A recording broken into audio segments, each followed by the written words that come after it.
Grammar Girl here. I'm Mignon Fogarty, and you can think of me as your friendly guide to the English language. We talk about writing, history, rules, and other cool stuff. Today, in honor of Martin Luther King Jr. Day, we're going to talk all about the word junior, how to write it, and when to use it.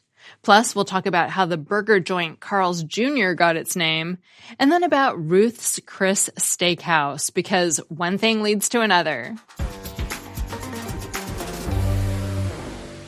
In the United States, we celebrate Martin Luther King Jr. Day on the third Monday in January. At least that's the common name for the occasion. According to the U.S. Government Printing Office Style Manual, the official name of the holiday is Birthday of Martin Luther King Jr. But with either name, writers have to contend with that tricky junior on or near the end. Should you put a comma before it or not? You see it both ways. One reason is that the official name of the holiday includes a comma, but many of the major style guides omit the comma from the holiday name and say to omit commas before junior in names in general. For example, the Associated Press says not to use a comma before designations such as junior and senior, and specifically does not include a comma in the name Martin Luther King Jr. Day. The Chicago Manual of Style says the comma is not required before junior and also writes the holiday name without it. It's still a style choice, though. Garner's Modern English Usage says both forms are correct and has an interesting note saying that all the editions of the Elements of Style through 1972 called for a comma before junior. But then the 1979 edition changed and said not to use a comma because E.B. White became convinced that junior is restrictive rather than parenthetical. One benefit of omitting the comma before junior, which usually means you use a comma after junior too in a sentence, is that it makes the possessive easier. Back in 2017, The New Yorker, which does use commas around junior, had a ridiculously awkward headline about Donald Trump Jr.'s love for Russian dirt that actually wrote it Trump, Jr., period, apostrophe S, which they insisted was their style. It looked so bad. But even if you don't put the comma before the apostrophe like they did, it's still ridiculously awkward. The Chicago Manual of Style also specifically recommends against making junior and senior possessive if you put the commas around them, suggesting that instead of writing something like John Doe Sr.'s speech, you should rephrase it to avoid the strange punctuation and write something like the speech by John Doe Sr. So now, what if someone is referred to as the third? Well, you can use either the Roman numeral, III, or the Arabic numeral third after the name. And I love that without any evidence at all, Garner's Modern English Usage says the Roman numerals are more pretentious. Now, when you're speaking the name, you say the third, but when you're writing the name, you don't include the word the before the numeral. Junior, senior, third, and so on are only used when you're writing someone's full name. In publications, for example, you shouldn't refer to Bobby Jr. or Mr. Smith Sr. unless you're quoting someone who referred to Bobby or Mr. Smith that way. If a person uses junior as a name instead of abbreviating it, write it capitalized as a full word, just like a name or any other nickname. And in case you were wondering, a woman can be a junior too. Now, people don't give their daughters junior names very often, maybe because if you're into the whole family name legacy thing, it doesn't work well with women because they often take their husband's name when they get married, so then the name changes anyway. But I did find a few examples. The designer Carolina Herrera named her daughter Carolina Herrera Jr., and First Lady Anna Eleanor Roosevelt named her first daughter Anna Eleanor Roosevelt. Although it's not clear to me that the younger Anna was ever referred to as Junior, I did find court documents that referred to the mother as Anna Eleanor Roosevelt Sr. And a listener named Winnie told me that Rory on the Gilmore Girls officially has the same name as her mom. But fan sites say they have different middle names, so I don't think it counts. All three names, first, middle, and last, need to be identical for someone to be a junior. And that leads us into other interesting etiquette rules. Garner has nearly 3 full columns reviewing the rules and etiquette that govern these labels. And in addition to the fact that the middle name needs to be the same too, which, by the way, means that George W. Bush is not a junior since his father's name was George H. W. Bush, there was a lot I didn't previously know. First, traditionally, a father doesn't go by senior. Instead, he gets to just use his name, and then the son is supposed to be the one who gets the special call-out as junior. Second, once the father dies, again traditionally, the son drops the junior label and simply uses his name.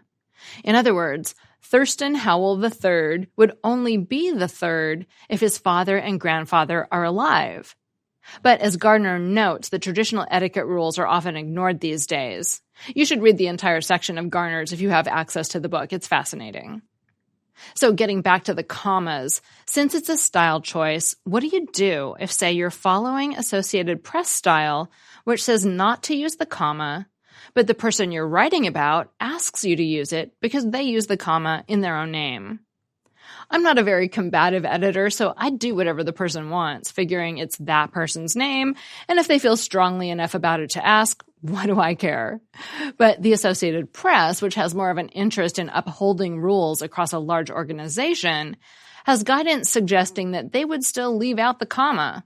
I was kind of surprised because they generally say to honor a person's wishes about their own name. But, for example, an editor's Q&A notes that they wouldn't leave the period off junior if someone requests it because it's not their style to do so. Many years ago, Jonathan Owen, an editor who blogs at Errant Pedantry, made a compelling case about why people shouldn't be allowed to insist on a comma when the style says to leave it out. His main point is that punctuation is different from spelling, that spelling can vary from name to name and is in a way the essence of the name, but that punctuation is just a formatting issue that should follow standard conventions. Getting back to yesterday's holiday, the general modern style is to write names such as Martin Luther King Jr. without the comma before junior. That's what you'll see in newspapers and on websites. But if you write for a government publication or website that follows USGPO's style, you should include the comma before junior because that's how that style guide does it. It was definitely the style in the past to put a comma before junior, and that's probably why the official name of the birthday of Martin Luther King Jr. includes a comma. But things have changed, and current styles widely favor leaving out the comma. Since we're on the topic of junior and unusual punctuation, it reminded me of the odd name of a fast food burger restaurant, Carl's Jr. As an undergrad, I knew 2 Italian exchange students who were confounded by Carl's Jr. They had learned about how English apostrophes work, and Carl's Jr. just did not make any sense to them. They thought it had to be Carlos Jr., or that we were just messing with them. The story is that there really was a Carl, and his name was Carl Karcher. In 1941, he opened a hot dog cart in Los Angeles with his wife Margaret. And within a few years, they had a whole restaurant called Carl's Drive-In Barbecue. Carl's Jr. came into being in 1956 when they opened 2 smaller restaurants, one in Anaheim, California, and one in Brea, California. And they called them Junior because they were smaller versions of the bigger drive-in barbecue. So just like a son who is a junior is maybe thought of as a little version of his father, or at least a chip off the old block, the 2 junior restaurants were smaller versions of the parent restaurant. The 2 new restaurants also had simpler menus, so the concept of junior in this case could also mean simpler, kind of like how the game Boggle Junior is a simpler version of the regular Boggle game. But whether they were juniors because they were smaller or juniors because they were simpler or both, they were called Carl's Junior restaurants. And since we're talking about restaurant names, a listener named Mike wrote in asking, what's up with the apostrophe in Ruth's Chris Steakhouse? Seems like a weird name, like it should be Ruth Chris's Steakhouse. Fortunately, the company has the story on its website, and after you hear it, it'll make sense too. There really was a Ruth, and her name was Ruth Fertile. In 1965, she bought a steakhouse in New Orleans called Chris Steakhouse.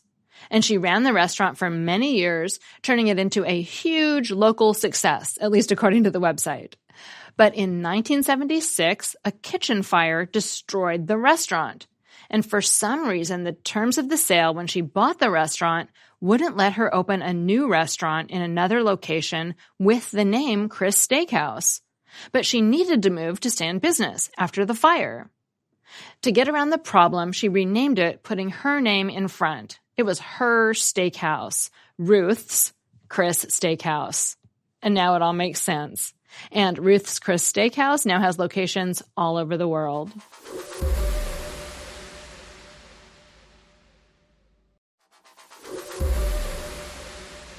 Finally, I have a Familect story.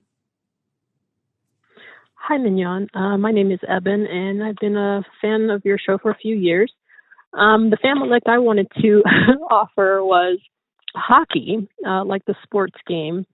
My grandparents, now long departed, used to refer to hockey as like excrement. For an example, a passing dog. That dog hockeyed in my yard.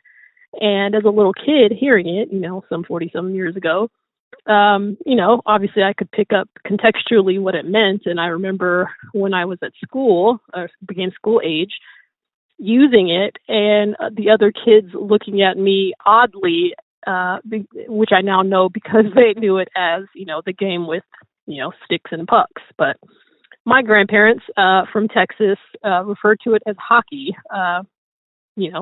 excrement, poop. So thank you again. Enjoy your podcast.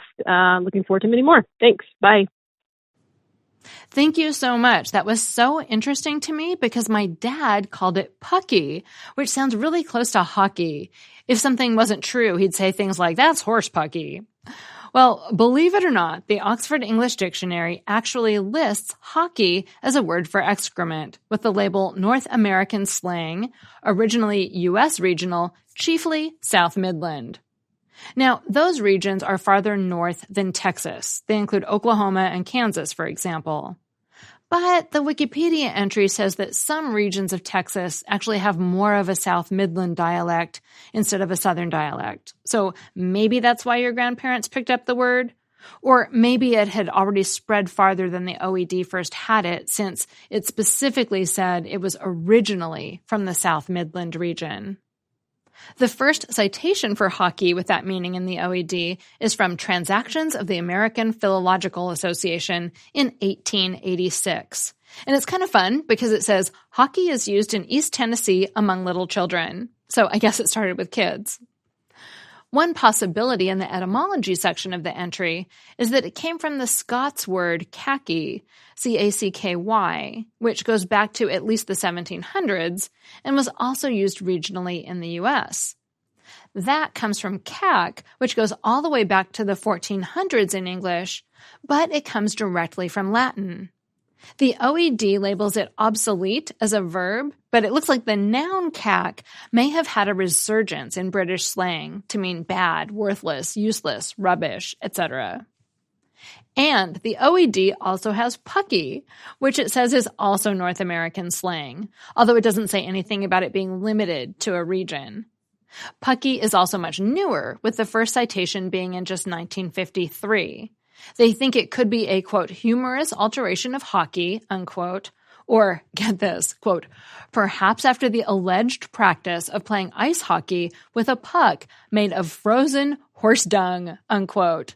Who knew you could find such things in the Oxford English Dictionary? Thanks for the call. It was fun to look up the origin of your family's saying and one of my dad's words, too. If you want to share the story of your familect, a family dialect, or word your family and only your family uses, call the voicemail line at 83321-4GIRL, and I might play it on the show. Be sure to tell me the story behind your word or phrase and call from a quiet place. Grammar Girl is a quick and dirty tips podcast. Thanks to my audio engineer Nathan Semes and my editor Adam Cecil. Our ad operations specialist is Morgan Christianson.